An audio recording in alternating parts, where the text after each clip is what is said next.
Before we go into what happens to us when we die, we have to understand who we are. The best analogy that I can provide in terms of understanding who we are, right? Because I look at you and I see Ben, you look at me, it's Adam, and these are our physical bodies on the earth plane, and we're trained to see each other that way, but that's not really who we are. That we're a three-part being. You know, we all have a body. Yeah. You know, we all have a soul. That's our mind, our will, and our emotions. Yeah, what we think, what we feel, what we experience, but it's the real you, the spirit, that goes on. So the physical body, you know, it decays, it deteriorates, it does everything we think it does if you think that it's sort of ashes to ashes, dust to dust. I think whatever happens to us, to our soul, to our spiritual body is completely separate from the actual physical body. I think that's something where we borrow a physical body for this world, if you will, and when we pass on, that physical body is done, well, maybe we are not.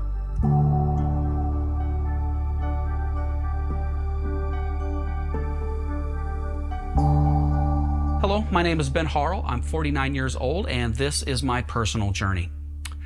As a writer, a musician, and a filmmaker, I have to say being an artist is one of the most fulfilling aspects of my life. You know, the feeling of accomplishment that I get from creating something out of nothing really is pretty profound. And then as a husband, a father, a son, and a brother, I can say that there's equal satisfaction and joy to be found in the love that I give and receive from family and friends. But despite all of this, there's always been this little voice in the back of my mind. You know, this voice reminds me that all of this is fleeting, that my life has an expiration date, and that at some point my ability to enjoy all of this is going to go away. Yet with all that being said, I kind of decided that I wanted to reach out to some people who have a particular connection to the subject of the afterlife. You know, people who have found or maybe witnessed something that's helped them quiet that little voice that sometimes gets really loud. And I thought, as a filmmaker, if I'm going to do this, why not capture it and share it with other people? So that's what this documentary is. It's the conversations that I've had with these people that are willing to sit down and discuss their beliefs with someone who's genuinely interested to hear what they have to say. What do you believe happens to us when we die? We're 8 octillion atoms that are 99.999% empty space. And somehow the consciousness of those atoms, or the consciousness of the universe, organizes these atoms in such a way that we have hearts, we have livers, we have stomachs, we've got eyeballs, we can hear. There's the sun, there's the trees, everything made out of atoms. We're all the same, right? But it's really hard for us to mentally grasp that as human beings, because it's nearly impossible to grasp that intellectually. Hi, my name is Adam Dintz, and I'm a hypnotherapist, Reiki master teacher, sacred rose healer, and I practice a variety of different energy healing modalities. A lot of the clients who come to me wanna experience a past life. Many of those clients who come, they have questions very similar to yours, like what happens to us when we die? And not just what happens to us when we die, they don't want to just know it, they want to experience it. They want something tangible that they can take home and say, now I've had this experience, and so I now believe that I am more than just this physical body. There's controversy in terms of the extent to which the brain, for example, continues versus stops right along with the heart. Some people think that when you have a near-death experience, for example, that's a manifestation in which the brain may be continuing beyond the scope of when the heart and lungs and other organs have shut down, but I don't think that's been fully ironed out. So my name is Marcy Claiborne. I'm an internal medicine doctor in Chicago and also the medical director for a private wellness club also in Chicago. So I personally believe that after death, we go into sort of a realm that is somewhere between this life and what might be considered the afterlife or the heaven, kind of in a Judeo-Christian way. So I think that there's this in-between period in which there's somewhat of a reckoning, I guess, of the events, of the pain, of the good and the bad that happened in the life preceding that time period. The way in which we make peace with that or don't then determines whether we might move on to a further, again, heaven type of place or true afterlife that's more blissful than that in-between period. A newspaper editor gives an assignment to a staff writer. He wants 1,000 words on the potential for an afterlife for the Sunday edition. So they set a deadline, and when the deadline arrives, the editor opens up his email, and in there is an attachment. And inside the attachment are the words "nobody knows" typed 500 times. My full name is Benjamin David Watkins. I'm 57 years old. I've worked as a working artist for a lot of my life, and currently I'm employed as an engineering support technician for a Fortune 500 company. We come to this subject from a point of profound ignorance. We are incapable of understanding, in many ways, what happens when we pass, because having an opinion, having an assertion, strong feelings about what happens are all things that are exclusive to living beings. Only living beings, to the best of our knowledge, have thoughts, can have opinions, can have suppositions and assertions regarding what happens, but in reality, we don't know. We have great hopes, we have belief systems that are informed by our prevailing Western mythos, but for the most part, I think we're largely ignorant on the subject. The Lebanese spiritualist poet Khalil Gibran wrote, "You would know the secret of death, but how shall you find it unless you seek it in the heart of life?" And like any good meditation, this sort of frames the issue for us beautifully. The mystery of death. That's what we're talking about with the afterlife. We are creatures who are ignorant of what happens next, but there, of course, we have our greatest hopes and desires to go on existing in a meaningful way that is cognizant of what we've done here, but we really don't know. So the mystery of death is all around us, and yet to seek it in the heart of life, what choice do we have? I wasn't raised necessarily particularly religious.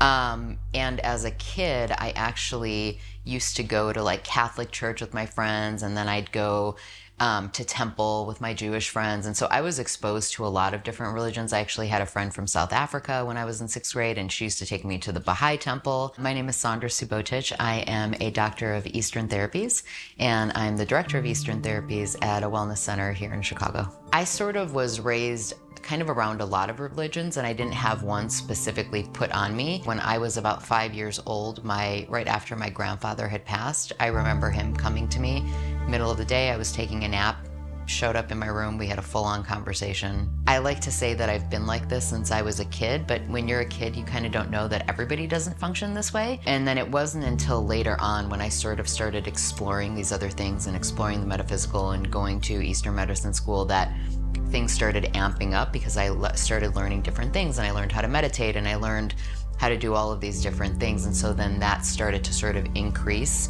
my awareness and my ability to do these things. So yeah, it was never really taught to me. I kind of just have always been that way. So born and raised Catholic, I've always known heaven and hell. Heaven and hell, it's two places you're going to go depending on how you live your life. As I've matured and as life situations have happened, I still believe there's a heaven and a hell, but I don't know that I believe it's as drastic.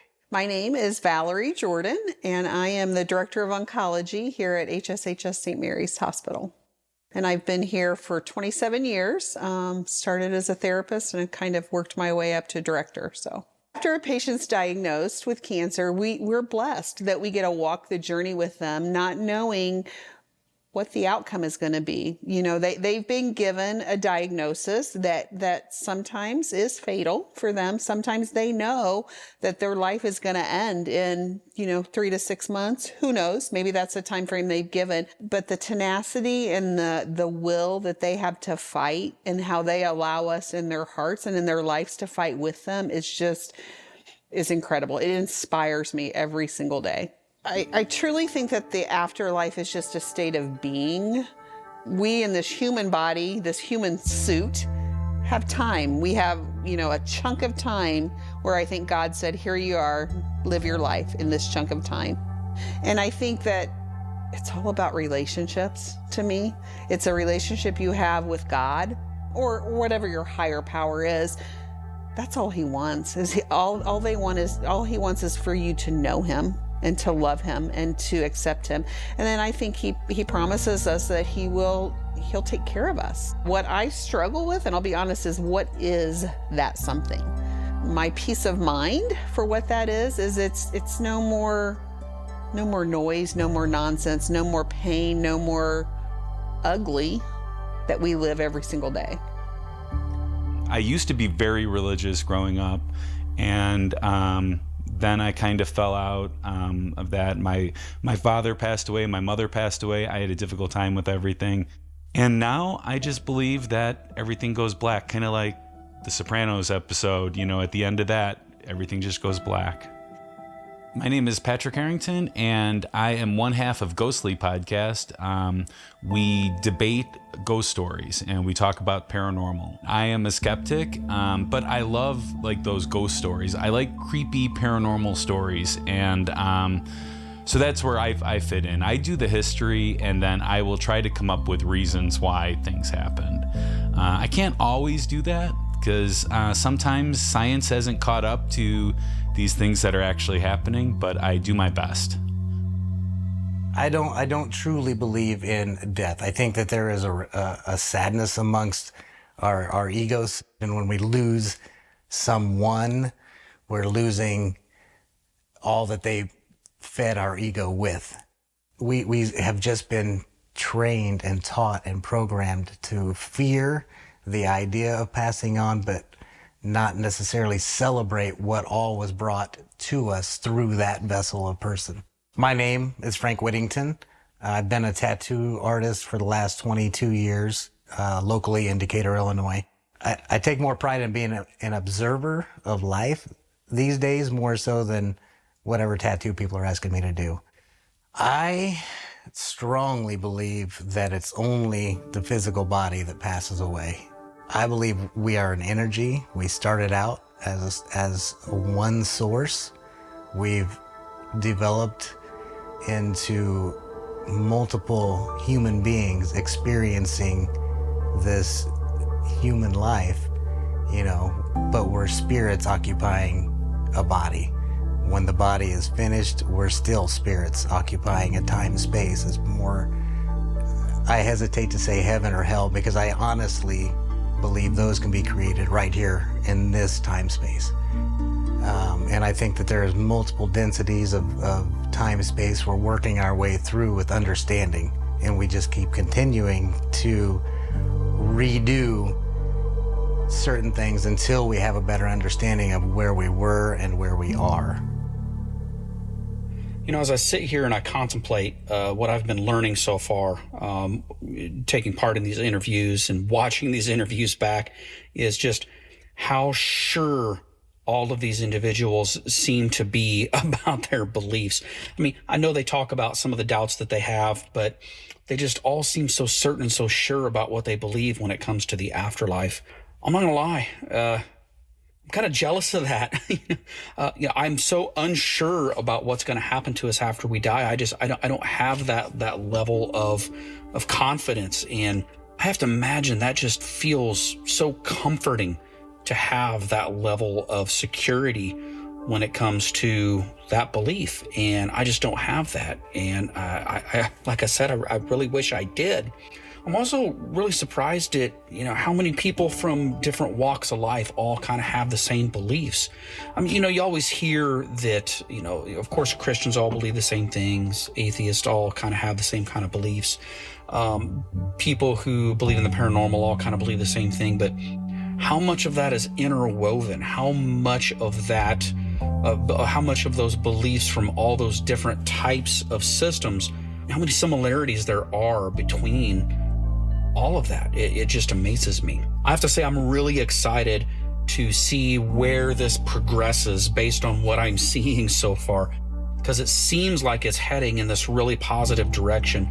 All these people are really upbeat, they're really positive, they're really confident, they're really sure about themselves, and they all seem to be genuinely at peace with where they're at. And I'm not at peace with where I'm at.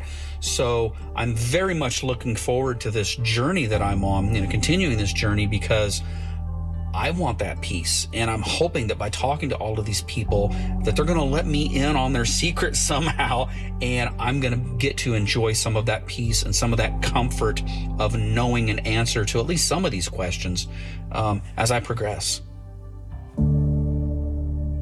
Were you raised in your current belief system, or did you break away from tradition? I admire people who arrive at one place in life when they are young and impressionable and then find their way to another place based on the things they've experienced, the evidence, the information they've processed. A lot of authors I've read have, of course, changed my view on what is possible for humans to know, what we may experience or what we may understand in the long run in the spiritual sense. The world that you grow up in and whether you're inspired by it often has a lot to do with whether you feel a spiritual component in your existence. I was very fortunate that my mother's mother had a house in Nova Scotia, and the landscape in the maritime provinces of Eastern Canada is absolutely stunningly beautiful, and the fog is a large part of your daily existence up there. And when you are shrouded in fog and in silence and the quiet of your own thoughts, I think it precipitates a certain type of thinking and makes you ponder mystery of life a bit more than you might here in the flatlands. When I truly want to have transcendent moments, it's always out somewhere where I can be in the presence of my thoughts and nature. I think we are interactive with nature in nonverbal ways that very few of us really understand or bother to engage in this modern world. We're constantly distracted by shiny things going beep and bling and whatnot. Nothing wrong with that either. I benefit greatly from the technology that allows all of us to have the privilege we do in the modern world, but turning it off and remembering where we came from, I think is important. I was raised by my father. He was a single dad, and my dad was an atheist. And so I didn't really grow up with a sense of religion or faith in my life. But for whatever reason, there was always a hole. There was always this emptiness in my heart that, and I knew that I needed to figure out what it is. And so at about the age of 16, I started to explore more as I met, getting into high school, and I met people who were really getting more into their own individual faiths. I said, okay, I want to study all of these different religions and figure out what I believe. And so I studied Wicca, which is white magic, witchcraft. I studied Christianity. I studied Judaism. I mean, I spent a lot of time really exploring what my beliefs were. And at 17, I converted to Christianity. Shortly after my dad crossed over, a good friend of mine, she says, Adam, you got to talk to my psychic medium friend. I've been working with him for 15 years and he's brilliant. And I'm like, I don't believe in this stuff, As a Christian, I believe that was of the devil. It was a sin. It was evil, right? I never would have considered talking to a psychic medium. But in the case that I was in with the suffering, with the loss I had felt from my dad, I was willing to try anything. So I called this guy, and we were on the phone for a few minutes, and he said, I'm having a really difficult time connecting with your dad. He said, how long ago did he pass? And I said, oh, it was, just a few days ago. He's like, oh, that's what it is. He says, sometimes when somebody crosses over, they need time to regain their energy and to, because it takes a lot of energy to come through, to be able to be brought in through mediumship. And so he said, why don't you give me a call in a couple weeks and we'll try again. Well, the next day I get a phone call from this guy, and he's in tears crying. And he said, Adam, he goes, your dad came through. And it was the most emotional experience that I've had in my 20 years of being a medium. And he was crying on the phone. That's how much it impacted him. He shared for a good 30 minutes what he remembered from the conversation he had with my dad. And there were some things that were right on point that nobody could have known. Nobody could have known. And there were other things that were like, okay, well, I don't know, that doesn't really sound like my dad, right? Only later to find out, validating it with family members, that all of it was true. And that was the moment that really set me on my course to figure out, well, what really does happen to us when we die? To go and to sit in church for 1 hour doesn't make me a good person. That doesn't make me Catholic. That doesn't make me Christian. My church is how I live my life every single day. How you treat people, how your relationships are, how you interact, how you're kind, how you give, how you do all of those things that church and the Bible has taught us is church. There's things about all religions that kind of make sense to me, but I don't necessarily conform in one that I would say is my true religion, and that's what I believe, we go to heaven afterwards or we go to hell afterwards. I kind of believe in the idea of karma and working towards the best person that I can be through my life, and I feel like that will in turn kind of project what will happen afterwards. My name's Nicole Whittington. I have been a nurse for about 6 years now. Most of my work has been in long-term care. I've had a little experience in hospice. Before that, I was a CNA for about 5 years. So overall, I've had a little over 10 years in healthcare. I have had quite a few very spiritual out-of-body experiences that have kind of led me to my viewpoint inside of what I can picture the afterlife as. Most of my experience have been with mushrooms, and that has really kind of opened my mind up to the idea that there is a totally separate reality that we are living in. And it's kind of helped me embrace my love for nature and being one with everything around you and understanding the connection that we have with every single thing in the universe. People in religions kind of have this, I think in the Christian religion anyways, have this physical place that they can talk about and picture, but in my spiritual world, it's very hard to verbalize because you can't compare it to anything on this planet. So do I think we go to a place like a heaven or a hell? I honestly don't know. I do feel like there is something larger, there is something greater. Energy cannot be created or destroyed. It has to go somewhere. My name is Amy Robbins. I'm a clinical psychologist, and I also have a podcast called Life, Death, and the Space Between, which is an exploration about life, death, consciousness, and what it all means. And the podcast stemmed from my own experience connecting with loved ones who have passed. I think what gets very difficult around this is that we try to understand this from what our mind is able to comprehend, right? So we try to think about this as it's a place. I don't think it's like that. And from the people that I've spoken to, it's sort of this vast connection with something bigger where you feel one, it feels universal, you feel love, you feel connected. And that's what I think happens, is that we return to that source, whatever that source is. We've put such a value on not dying that we've made it something that is so scary and something that we don't even talk about in our culture. And I think it's so important because it's a part of it's just a transition. I feel like once you're comfortable talking about it, knowing it, contemplating it, it actually can transform how you live your life. That's the transformative piece of death when I think about it, is, am I living the life that I want to live? And even beyond that, when people who've come back from these near-death experiences, one of the things they report is this concept of a life review. You experience your life in the way others experienced you. So you are kind of walking in the shoes, right? The do unto others concept. But you're actually experiencing it as a soul. So the people you hurt, the people you helped, all of it. And if that's the lens in which we view our life, think of how much that transforms our experiences with one another. Now, I'm not claiming I'm perfect with this. I'm still human, but I do try to use that as a way to inform how I live, because I'm gonna know what that feels like in my life review. And in each and every one of us, we all have an essence, a spirit.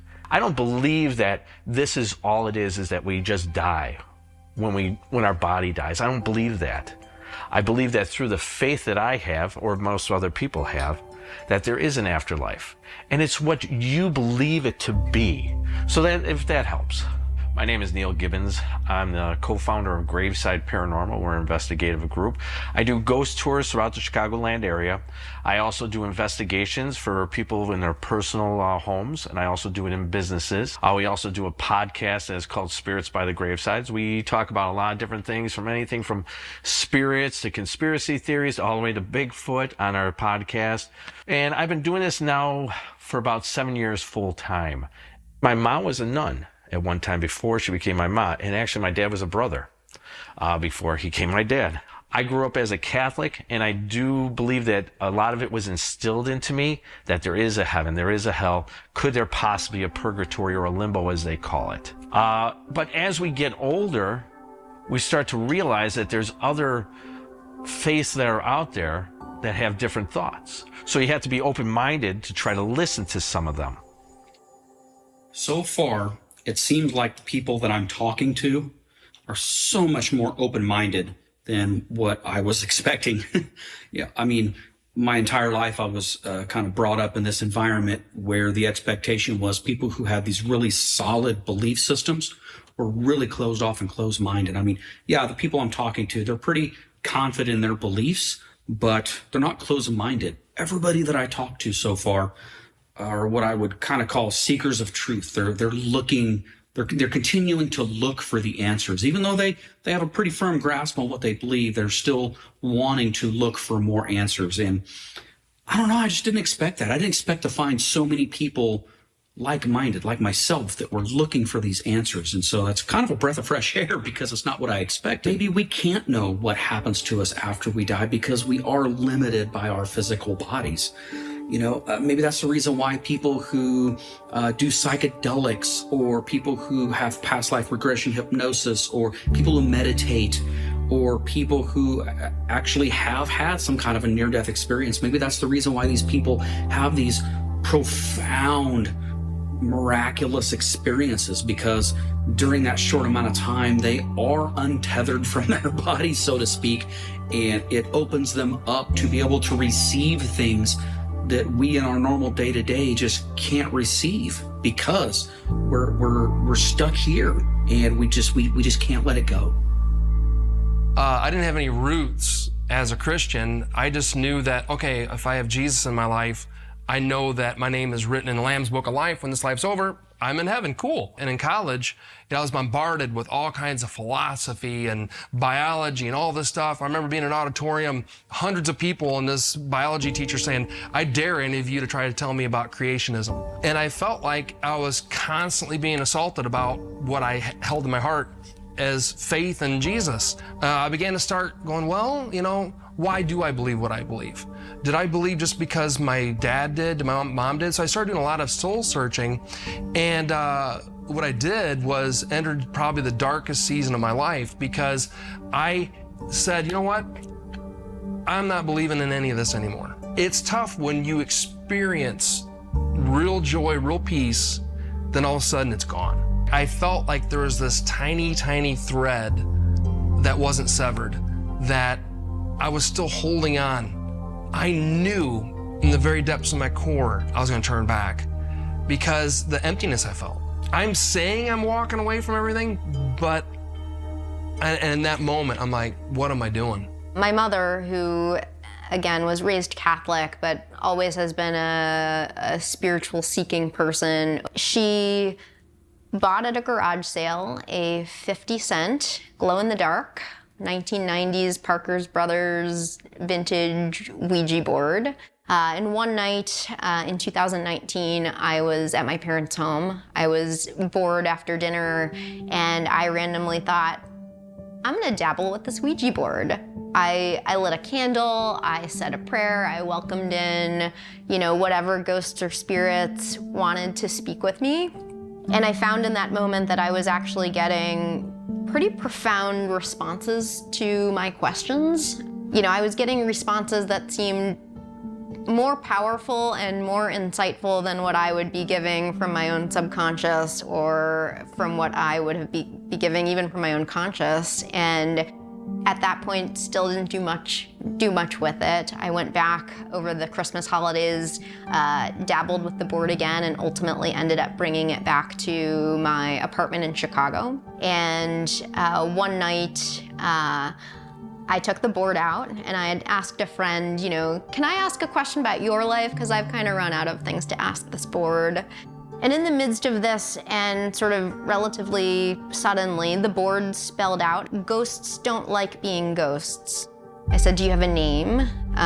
The board spelled out, "I have not one name, but two, Grocery Store Leonard." From that evening on, I guess you could say I made friends with Leonard. Speaking through this Ouija board, I would ask questions. And through these conversations, it was communicated to me through Leonard, my new friend, that there was something, he referred to it as the after. And my understanding again in chatting with Leonard was that kind of to get to the after required, again, like this degree of detachment from this world, to make peace with that release from, again, pain and everything that had happened, and a reconciling to get there. So it was pretty profound. And I can tell you, I'm, well educated. I'm trained in evidence-based science. So this was a crazily unique experience, but it was very, very real. And I actually wrote down pretty verbatim many of the conversations that I had with Leonard in the context of this time.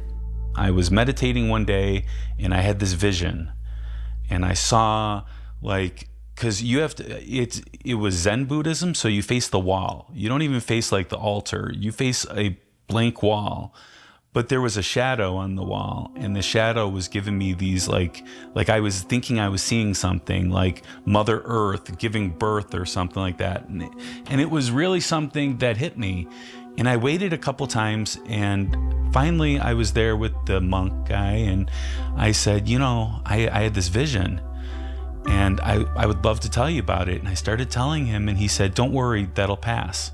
And I was like, "No, you don't understand. I had this vision. This is a good thing." And he said, "Don't worry, that'll pass." And then we were we were talking after the meditation, and he was telling a story about this Zen master that before he became a master, he went to his teacher and he said, "Everything is cloudy today. I don't think there's any way I'm going to achieve enlightenment today." And the Zen master said, "Don't worry, that'll pass." And then he came back the next day and he said, "You know what? The clouds have lifted and I feel completely enlightened." And he said, "Don't worry, that'll pass." And that right there is the moment that I became an atheist. It all clicked in that all these experiences that I've had are going to pass. And it's fine. And it's okay. Do you ever have doubts about your beliefs? I doubt it all the time, still. And the way that I deal with it is I ask for signs. I ask for help. I ask for guidance. I ask for some sort of concrete evidence that what I'm experiencing is not made up in my head. I come from a science-minded background, like, where's the proof? Where's the evidence?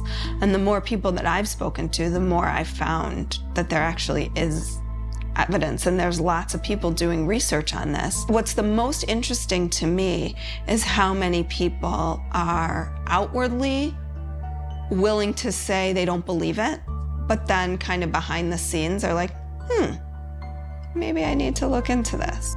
Science and spirituality used to be much more intertwined, and over time they've gotten further apart, and now they are coming back together. And then when we think about where we are in terms of science, in terms of psychedelics, when I read about these experiences, so much of what I'm finding mimics these spiritually transformative experiences that people have reported, separate from the substances that are inducing them. So it's so interesting that we're now seeking out these experiences that make us feel more expansive, that make us feel like we are no longer in our bodies, that our consciousness exists and is much greater than that which is confined in this brain. It feels to me like it's coming back together. And so in it coming back together, spirits from the other side are getting closer to us as we are raising our consciousness. Some of us are raising our consciousness. A lot of people are not, but.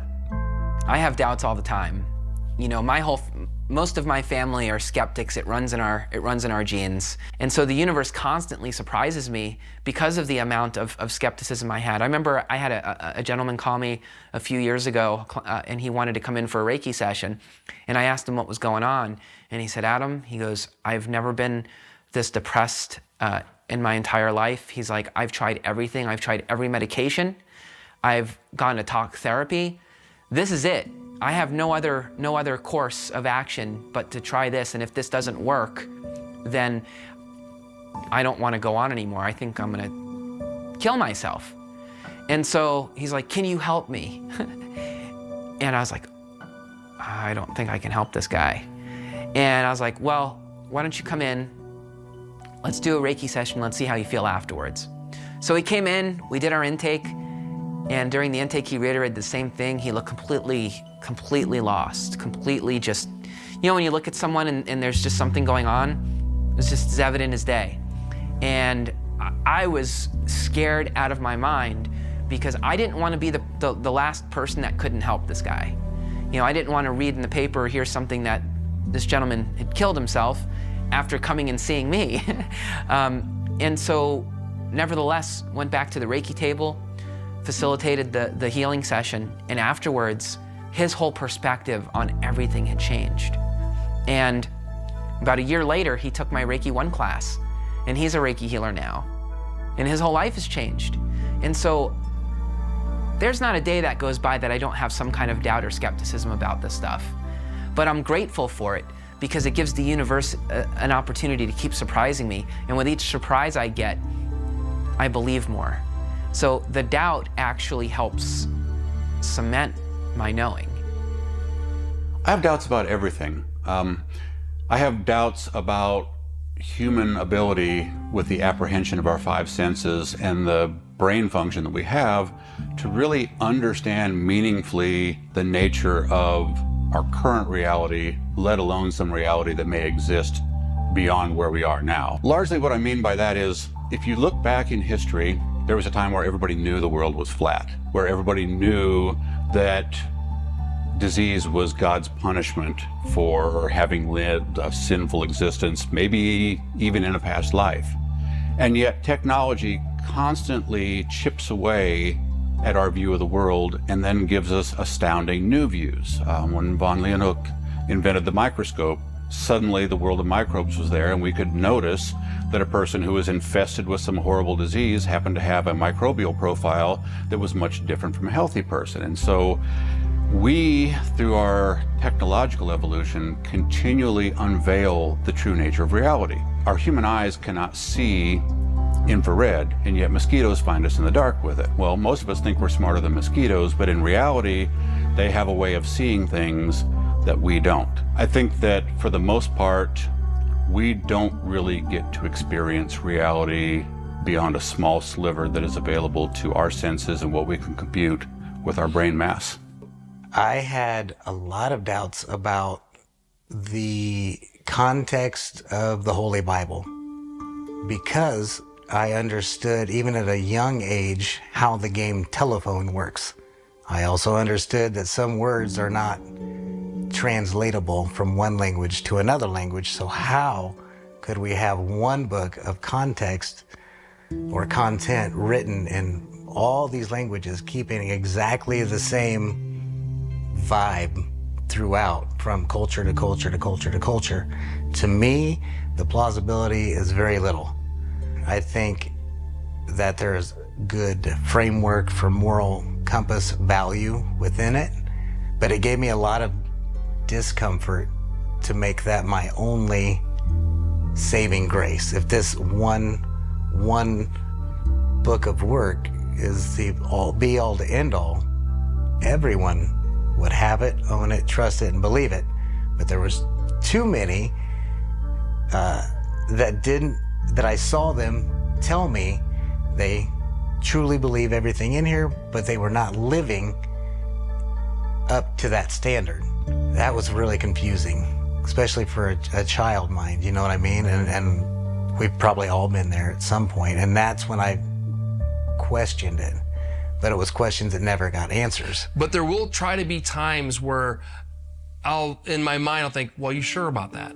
And I know that there's things out there that could really challenge beliefs. And it's like she talked about earlier about planting seeds. Do I want to put seeds of doubt in something that I don't want to spring up? Of course not. So when a thought of, well, are you sure about that? Or what do you think about that? Is that really what you believe? I just don't even entertain that now because I feel like I've already done that. I've already walked that road and I ended up empty as I could have ever been. I had this rabbi or bishop, he came up to me at the hospital because my wife was sick and I didn't know what to do. And he kept bothering me, would you like me to say a prayer with you? And at that time, I was nothing but just angry. I let that anger just continually build inside me. But he said, please, let me say a prayer with you. I said, fine. I took his hand and we started both saying a prayer. My hand to God, man. I all of a sudden started getting this overwhelming feeling from this man. Like everything was going to be okay. It was, because that day, those 3 days were very traumatic for me. Because I didn't know what to do. When things like this are out of your control, you feel weak. You do not know what to do. But when all of a sudden this man came up to me, and for that moment in time, I lost a little bit of faith. But for that moment in time after that, he reinstilled that faith in me. Because when I took his hand and he started praying and I started praying, it was an overwhelming feeling that started to overcome me. And that's when I knew everything was going to be okay. And today, my wife, thank God, is still alive. I gotta say, I'm really not surprised that almost everybody that I talked to, they all said that they had some kind of an experience with the paranormal or the miraculous or the spiritual. You know, in normal everyday settings, generally people don't kind of fess up to having those experiences. Usually, you know, when you ask them, you know, have you ever seen a ghost? You see this shame kind of wash over their face, or confusion wash over their face, or denial, where they just don't want to talk about it. But, you know, if you pry a little bit and you give them a little bit of time, usually within a few minutes, everybody that you talk to, they'll open up and they'll end up telling you about a time that they had experienced a ghost, or maybe a family member had experienced something that they couldn't explain. And honestly, I'm no stranger to that. You know, I've had things that have happened to me throughout my entire life that I just can't explain through conventional means.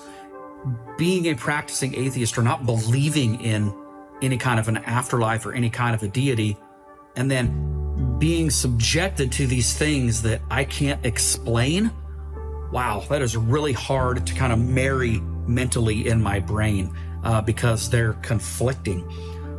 But the thing that I like about this journey the most so far is all these people that I've talked to, they've had really good ways to explain to me how you can believe in the afterlife and you can believe in the paranormal and still have that analytical mind and look at it from an analytical perspective or a scientific perspective. And that's something I hadn't really considered before. You know, I always thought that I had to keep that divided. I had to either deny my atheism or deny my analytical thinking process, or I had to deny ghosts, or I had to deny paranormal activity, or I had to deny the possibility of an afterlife. And being able to put those two together and having these people explain to me how some of that process could work, man, what a relief it is. Have you ever witnessed a death? I think whenever I was younger, the first time that I went to a visitation and a funeral, it definitely, I'll never forget that first person that I saw. And same thing in nursing, I'll never forget that first person that I had to care for after they died. Because that's a big part of nursing, is you have to clean them up, and you have a little kind of routine that you have to do with the body afterwards. I know a lot of people handle it differently. There's some nurses that the first thing they do is they go into the room and they open up the windows, and they feel like it helps let the spirits out. I've seen, you know, a lot of nurses pray, and a lot of people handle it differently. My way is just kind of putting on my shield and my armor and just going in there and doing it, and trying not to get too emotionally invested in it. But it is, it's really different the first time you have to do it. And I think that you just have to do it so often that it just becomes another part of nursing care. I've sat with people that are dying, and this is where I find the beauty and the peace of it, honestly. Just to watch someone close their eyes and not open them again is powerful. And to think of, honestly, that chapter in everybody's life that was involved with that person is done. It's closed. And I sat with my grandmother when she died. Again, Catholic family, the most beautiful thing. She had 14 children. All 14 were there when she passed, and they prayed the rosary around her. I believe that people hold on for what they want to hold on to till their last breath. They want to finish the business if they can. I witness death all the time, every day, and in every way. Death is an intimate part of life. It is the only reason we get to exist. It was a real eye-opener for me to hear Joseph Campbell say that A huge amount of our common mythos among all human cultures is the recognition that other living things must constantly die for us to be alive. This is one of the few hard and fast rules of the universe that you cannot change, which is that you will consume other living things for your entire existence, or you will cease to exist. And I think implied in that is something of a natural debt, that I owe my energy back to this earth from whence I came, so that I can make soil, so that plants can grow from soil, produce oxygen for other living forms. And it is clearly the way that whatever power created this universe wants things to be. If you believe that this natural system evolved organically and that everything that we're a part of happened, or whether that process was begun by a benevolent creator with a stated purpose, either way, you look around the world, biological organisms are meant to interact in symbiotic relationships and create the sustenance of life for each other. And if you believe that that purpose is sacred and that we benefit from it and that we would not exist without it, then when that same intelligence or power or entity says, and by the way, after a certain while, you have to sort of give up the ghost and move on with it, that is the way things are supposed to be. And I accept that. We put telescopes into space and we peer millions of light years across galaxies and the universe, and we see all this matter out there, and the tiniest fraction, a decimal and a countless number of zeros and a 1 after it is what we are. And we sit here and have the privilege of pondering and wondering and looking around with wonderment at everything that made it possible. If this is all we get and there is no afterlife, I'm darn grateful. I haven't witnessed a death, but when my dad, as I mentioned earlier, when he was in his car accident, I flew out, I went to the Cape, and I was told that my dad's car was at the impound lot and I needed to go, pay the tow company and just give him possession of the car because I knew my dad was never coming out of the hospital. And so I went up and I paid the guy, and he asked me he gave me the keys and he said, go get the stuff out of your dad's car, whatever you want to take. He had some stuff in there. So I go over to the car, I open the door and I go inside and I look up and the whole ceiling of the car is covered in blood. And it was still wet. And there was blood that had dripped from the top of the car down onto the seats. And it was just blood everywhere. In 2017, I was diagnosed with PTSD related to loss because of what happened in that experience with my dad. It's potent. It's potent and I can only imagine how traumatic it is to see somebody die. Fortunately, that was also the catalyst, as I mentioned earlier too, which set me on my journey and to learn more about who I am and what I believe spiritually.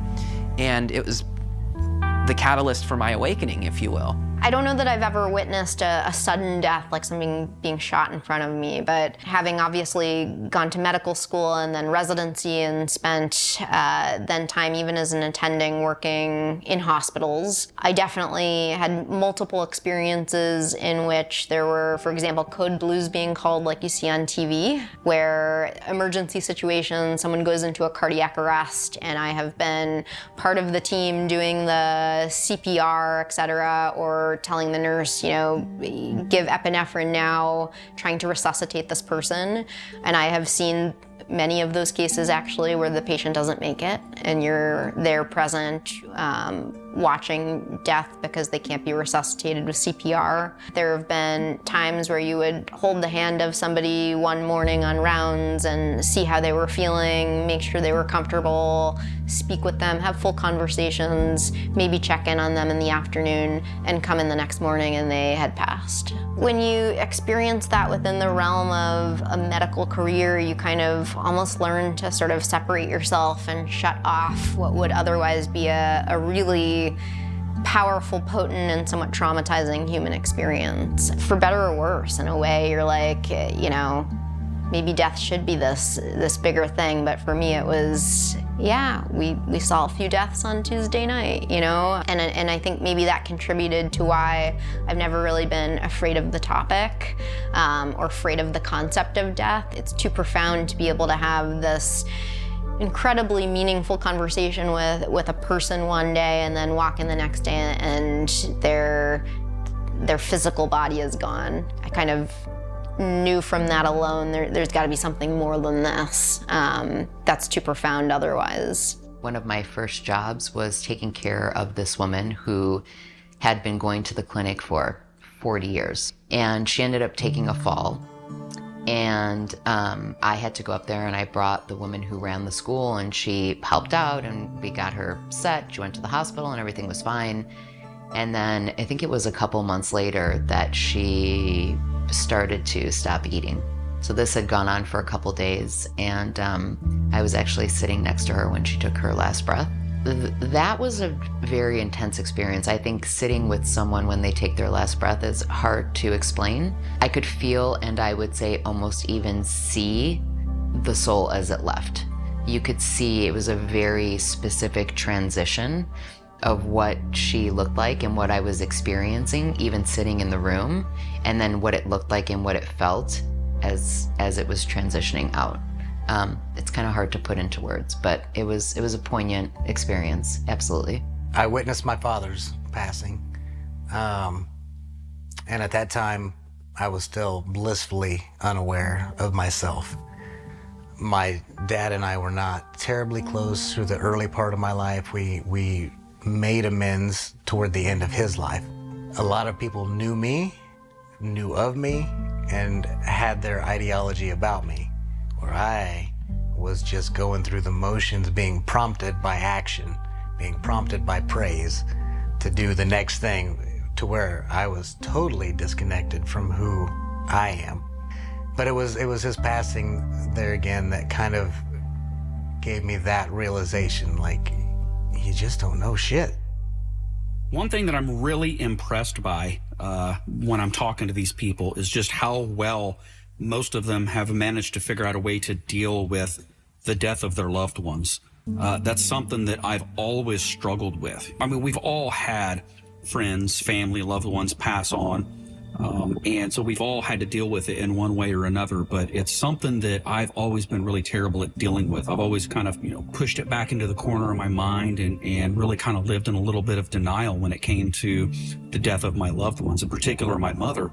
My mom died, it's been several years ago. She died really young, and I was really young when she passed too. So I didn't really handle it very well. I put on a brave face for the rest of my family. I did my best to console them, but I never really allowed myself the opportunity to grieve. And even all these years later, I don't think I've really grieved in a healthy way. And talking to these folks and seeing how they've managed to handle the death of friends and family and loved ones in a healthy way has really inspired me to maybe kind of crack that back open and look at it myself. And, I'm starting to think that maybe facing it head on and dealing with the fear that I have with that and the denial that I have with my friends, family, and loved ones passing on is probably going to answer some of the questions that I have as well. So I think that's one positive that's come out of this, is just learning from these people. And you don't really think too much about, or at least I didn't think too much about how much death we see on an everyday basis in our environment. It's almost like we become desensitized to it unless it happens to us directly. And even then, sometimes we're desensitized to it. And so it's interesting to talk to these people to see how they've managed it, how they deal with it, how they come to terms with it, and how they still move on from a really healthy emotional perspective. So there's a lot to learn here. Is there any aspect of the afterlife that scares you? Is there any aspect that brings you joy? No, there's no element of the afterlife at all that frightens me. I want to live my life here on the earth plane as long as I can, but I'm very much looking forward to experiencing these things that we try to taste here in our human form. Now, I'll say, even though I'm not afraid of anything in the afterlife, I'd be lying if I said I wasn't afraid of how I'm going to die. And that, to me, is the scariest. I'm not afraid of death. I'm a little bit afraid of, and I think a lot of it is because seeing how my dad died, right? I don't want to die, and I don't want to die that way. That's not how I want to exit. So that's where, if any fear I have, that's really where it is. I did DMT maybe a year ago, and I've done it one time. It's one of these substances that once you take it, you don't get a craving for it again. You are bombarded with so much truth, so much realization in such a short period of time. It takes a while to sort through it and really ponder on it and meditate on it to figure out what all transpired. There's nothing beyond this life of any kind of pain or discomfort. You know what I mean? That's another, and going back to this being what I consider to be more of like a prison planet. You know what I mean? We're confined to the, you know, the mind, body, spirit complex that we that we live in. So whatever it feels, we feel. Whatever it experiences, we experience. But beyond this, similar to sleeping at night and being unaware of your surroundings while you're in sleep state, I feel that the afterlife is very much like that with conscious awareness. Whenever I was a Christian, I was a little frightened by the concept of hell and being able to make a mistake that would end your eternity.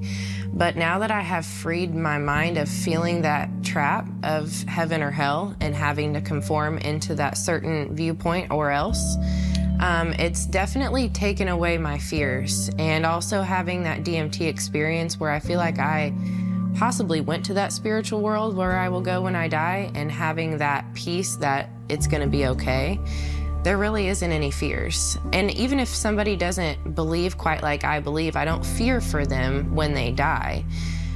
Because I think that everybody's own belief, whatever it is, you know, as long as they're okay and at peace with it when they die, then there's nothing more anybody could have done. So I'm not afraid to die. I'm not afraid of that aspect of it. I'm afraid that this life that I have would not be remembered at all. So doing something like this is good. I mean, hopefully people watch it long after I'm gone, and they can take value of anything that I said or just get a good laugh at my stupidity in it. And every minute that I spend not doing something productive or creative, I feel like it's a waste. And I think it has to do with my father dying when I was young. I view time very different than everyone else. To me, I get very impatient about things. I'm like OCD when it comes to time. If I'm supposed to be someplace at 10 o'clock, I'm there at 9:45. And I'll sit in my car and wait. I mean, I do that often. I'll get to a place a half hour early and I'll just wait because I'm like, I don't want to cause anybody else to waste their time. Time just means so much to me. I believe that the people that go before me, my loved ones that have gone before me, are lucky in a way because I believe that they do not have to struggle with the grief of losing me. It's because of how much I've gone through in my life, how many people have died, that I have to find some kind of positive point about them going before me, and it's that they do not have to witness my death. It's not that, in my belief, that God has to forgive you, or this person has to forgive you for the crime that you did, or the thing that you did to them. It's you. It's you and yourself. So I wondered to myself, can I find that forgiveness? I'm a sensitive, I hear voices in my left ear and I get impressions, okay? And it seems the more and more I do this, the more and more stronger I come to this, and actually I get sick. I always meditate before I go and do these ghost tours. It's very important because you do go through places that are truly haunted and there's attachments. And I was laying there and I always fall asleep. Now in my dream, a young man by the name of Christopher came to me. I believe it was Christopher.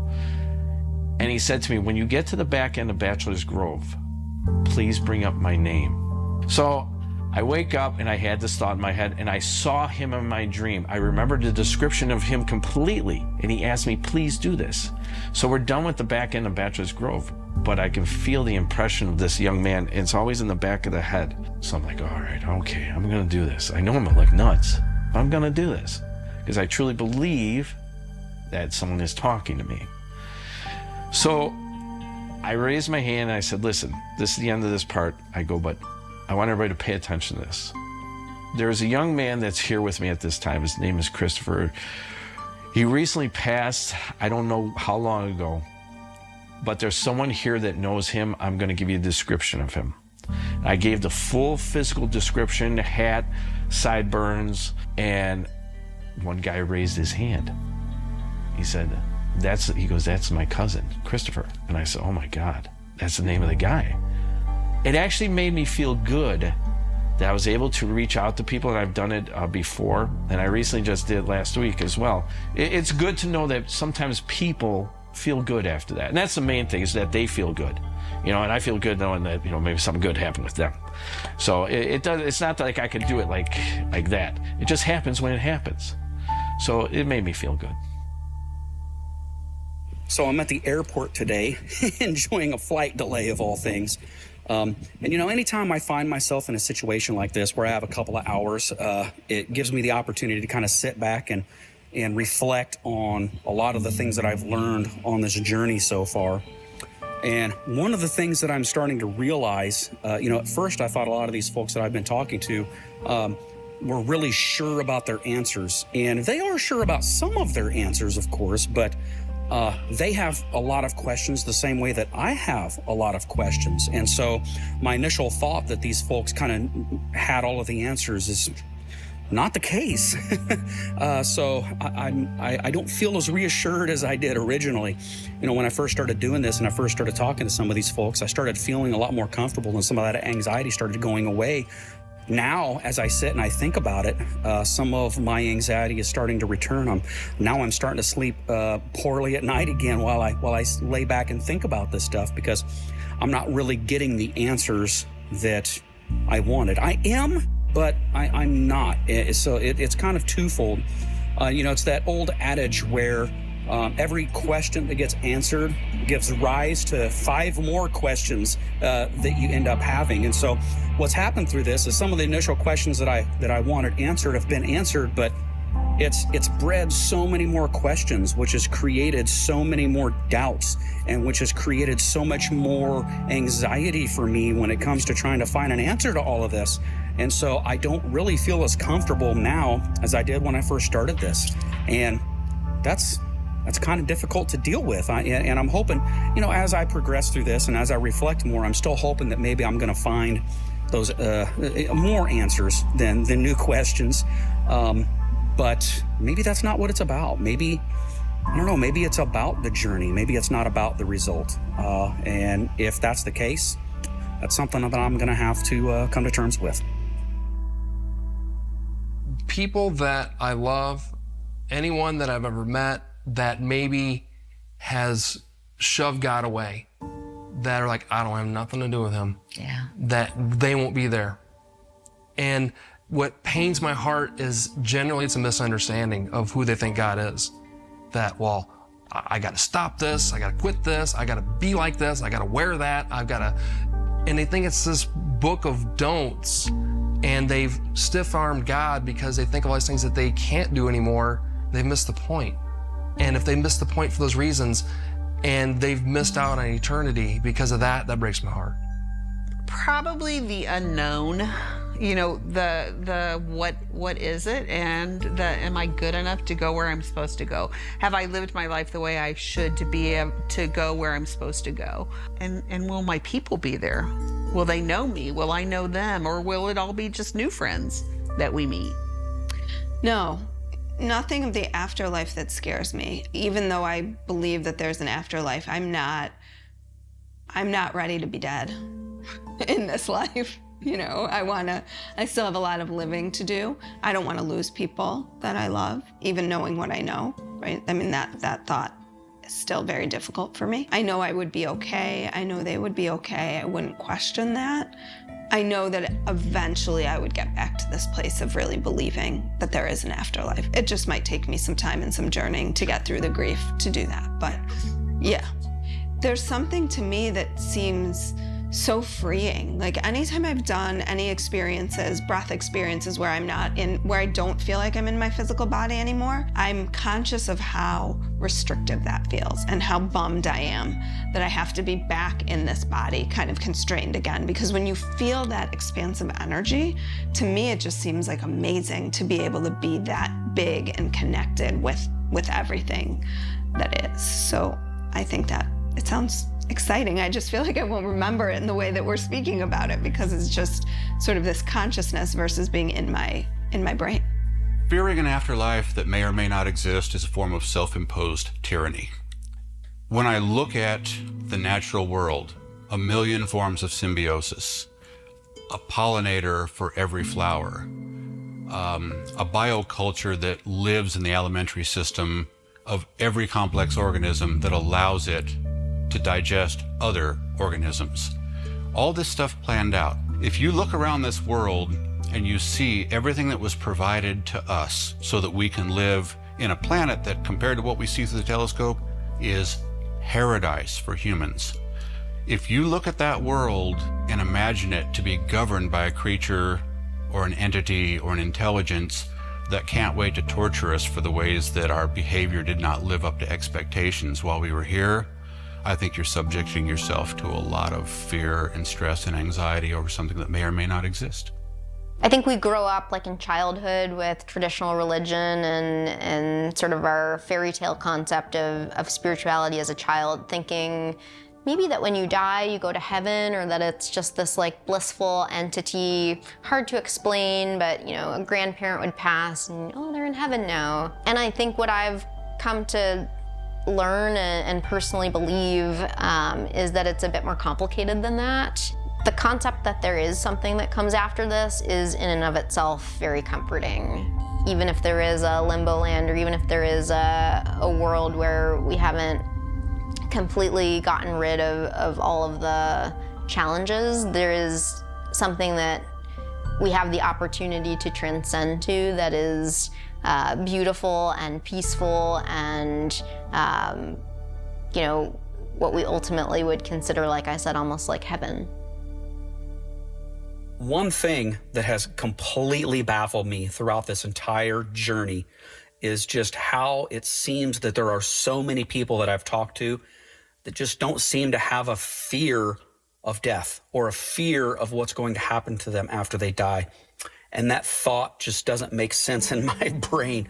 I have spent every day of my life, ever since I was a little kid, going to my great-grandmother's funeral and then watching other friends and loved ones pass throughout my entire life. I've been scared of the thought of what's going to happen to me after I die every single day. And to see people not let that have an emotional and a psychological effect on them, it doesn't even compute. I don't understand how that doesn't trigger fear in them. It's a complete foreign idea to me to think that you can see your demise coming and not really have any fear of it. One of the things that I did do during this journey to try to help, I guess, alleviate some of that fear is I asked Adam Dents to do a past life regression hypnosis therapy session on me. I saw things during that I really cannot explain, that seemed paranormal or miraculous or spiritual in nature that I wasn't expecting. It's the first time I've ever been hypnotized, so I didn't know what to expect. But I also went into it with a completely open mind. And I have to say, at first, it scared the hell out of me. I'm not gonna lie, it really scared me. But then after I've had time to think about it, it started comforting me a little bit, because I was like, okay, well, maybe this is the proof that I was looking for. Maybe this is what I needed, you know, to see that I had maybe had previous lives, and then seeing that and bearing witness to that. I mean, it shook me, and then it comforted me. Then it made me anxious again. And I think the reason why is because without the hypnosis session, I have no memory of any of that. So if I did indeed live these past lives, and these memories and these things that I saw were visions of lives I've lived previously, the fact that I can't recall that on just whenever I want, it creates a whole other set of anxiety for me, because to me, that's almost the same as being an atheist. If I don't get to remember these past lives, what good are they? I mean, that's the question that I have, you know, and the thought that we all kind of blend into this ultimate universal consciousness is another thing that I don't know if I'm really comfortable with or not either, because you know, we as human beings, we're ego-driven, we're ego-based. We are very conscious of ourselves, our sense of self.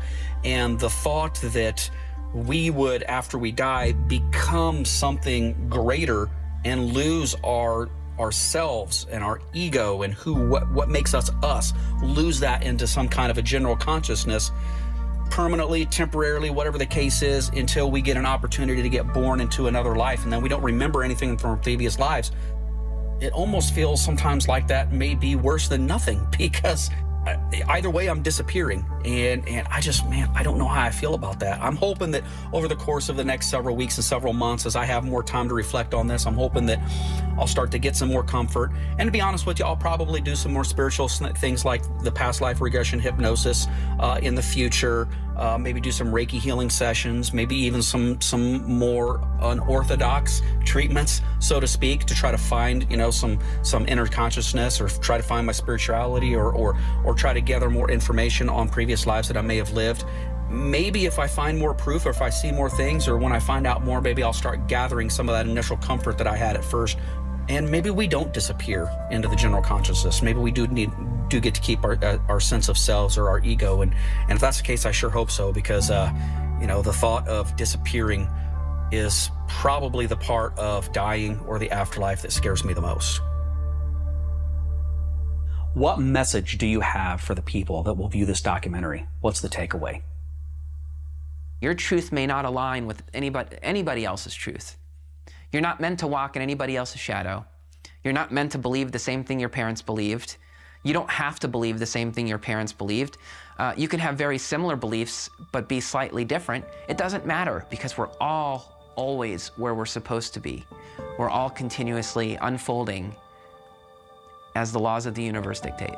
You don't have to plant a flag in on the moon and say, this is ours, right? This is what it has to be. But when you're open and you're curious, the world becomes much more interesting. Things just seem magical. And then life becomes more interesting and amazing. Typically, throughout human existence, there have been things that are viewed as mystical, miraculous, outside of the realm of nature. And then within a certain amount of time, someone comes along and says, no, that lightning isn't an angry deity throwing bolts at you because you failed in your human endeavors, but rather is a discharge between the atmosphere and the ground of the earth. We constantly use science and technology to expand the limits of what humans can understand. And as we do that, a certain amount of what used to be mysterious and attributed to some unknown power suddenly is something that we can understand in fairly concise terms. My energy will get restless in this body, and this body will fail me. And at a certain point, that energy may disperse into the cosmic background. To me, faith means understanding that the powers that made all this possible have that intent, that this body is supposed to fall away from me. And if there is some shadow or harmonic or echo of the part of me that embodied this flesh and walked around self-aware in a state of animation, if all that goes away, but the energy gets to contribute to the system that made this happen, I need to be fine with that and need to understand that that is clearly the way things are supposed to be according to the powers that made all this possible. Learning to tap in to your personal self-awareness will catapult you into your spiritual journey. Being blissfully aware that the ego really doesn't matter. It doesn't give matter to your life other than as a means of protection. And when people are capable and aware of themselves enough to be able to let go and tap into their own personal magic of this life, I think it's going to be essential in the development of humanity. There is more than this concrete world that we see every day. I think we're a part of something bigger. I think our soul is a part of something bigger, and that alone is pretty profound and uplifting. And the other thing I would say is, I think the openness to be able to get there requires us to, in some ways, step away from the scientific and logical side of ourselves. You know, being a doctor by nature and having to be very logical in my daily life, in order for me to get to this more spiritual realm, I have had to accept that logic can't explain everything, that there's something beyond logic that energetically can help to explain the afterlife, can help to guide us in a spiritual realm, and can even explain a lot of the things that we don't otherwise have answers to in this world. No matter what problems you have in life, either it be drugs, alcohol, or depression, or whatever it is, it's not the faith of the religion that you believe in, but believing yourself. It starts with self. And I know there's a lot of people out there, believe me, who lose this or may not have it. But take that one little moment in time and just listen to yourself and find that faith within you. And hopefully you can help yourself.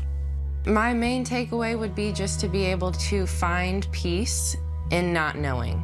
Understanding that we don't have anything on this planet that's ever going to write out what the correct answer is. No matter how much soul searching you do, at the end of the day, you just have to be okay with whatever you have come up with, and you have to be at peace with it. And that's not an easy, it's easier said than done. But if you can try and achieve that, that would be my takeaway.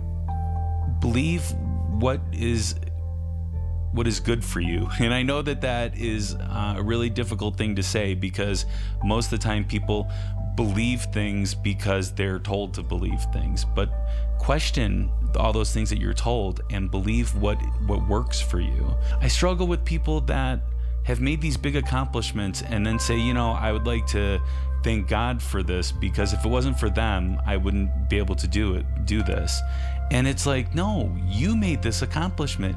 You can be proud of yourself for just one moment. And that is something that I think, even if you want to thank God for something, at least be proud of yourself too.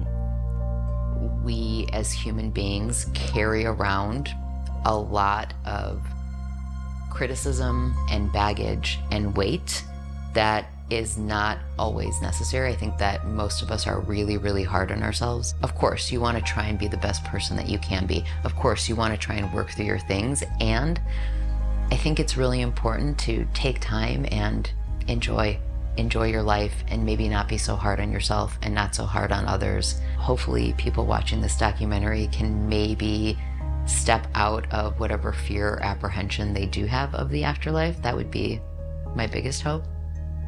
God's given us the choice to believe in Him or not believe in Him.